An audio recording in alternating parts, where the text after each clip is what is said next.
തൃശൂർ പാലാപ്പിള്ളി കാരിക്കുളത്ത് പുഴ കടന്നെത്തിയ കാട്ടാനക്കൂട്ടം വ്യാപകമായി കൃഷി നശിപ്പിച്ചു. ഇന്ന് പുലർച്ചെയാണ് സംഭവം.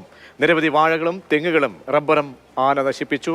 MS ലിഷോയി നൽകും വിവരങ്ങൾ. ലിഷോയി, ഇവിടെ കാട്ടാന ശല്യം പതിവുള്ള പ്രദേശമാണ്. എന്തൊക്കെ നാശനഷ്ടം സംഭവിച്ചു എന്നാണ് കൃഷിക്കാർ പറയുന്നത്? ഇന്ന് രാവിലെയാണ് കാട്ടാനക്കൂട്ടം ഈ മേഖലയിലേക്ക് എത്തിയത്. ഇന്ന് പുലർച്ചെ ആണ് വലിയ തോതിൽ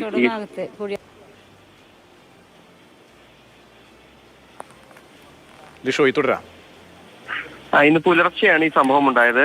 പുലർച്ചെ കാട്ടാനക്കൂട്ടം ഈ ഭാഗത്തേക്ക് കാരിക്കുളം, അതുപോലെ തന്നെ വരന്തരപ്പള്ളി പുലിക്കണ്ണി പ്രദേശത്താണ് ഇറങ്ങിയത്. വ്യാപകമായി ഈ മേഖലയിൽ കൃഷി നശിപ്പിച്ചു. ശനിയാഴ്ച, അതായത് ഇന്ന് പുലർച്ചെ ഇത്തരത്തിൽ ഈ ഭാഗത്ത് ഇറങ്ങിയ ശേഷം ഈ പ്രദേശത്തുള്ള കർഷകനായ ജെയ്സന്റെ വാഴകളാണ് നശിപ്പിച്ചത്. പറമ്പിലെ റബ്ബർ തൈകളും നശിപ്പിച്ചിട്ടുണ്ട്. ഷാജിയുടെ പറമ്പിലെ 50ഓളം കുലച്ച വാഴകളും തെങ്ങും ജാതി മരങ്ങളും കവുങ്ങുകളും ആനകൾ നശിപ്പിച്ചു.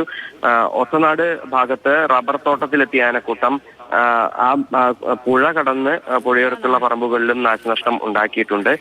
മരങ്ങൾ ഒടിക്കുന്ന ശബ്ദം കേട്ട് ആനകൾ ഇറങ്ങിയ വിവരം നാട്ടുകാരെല്ലാവരും അറിയുകയായിരുന്നു.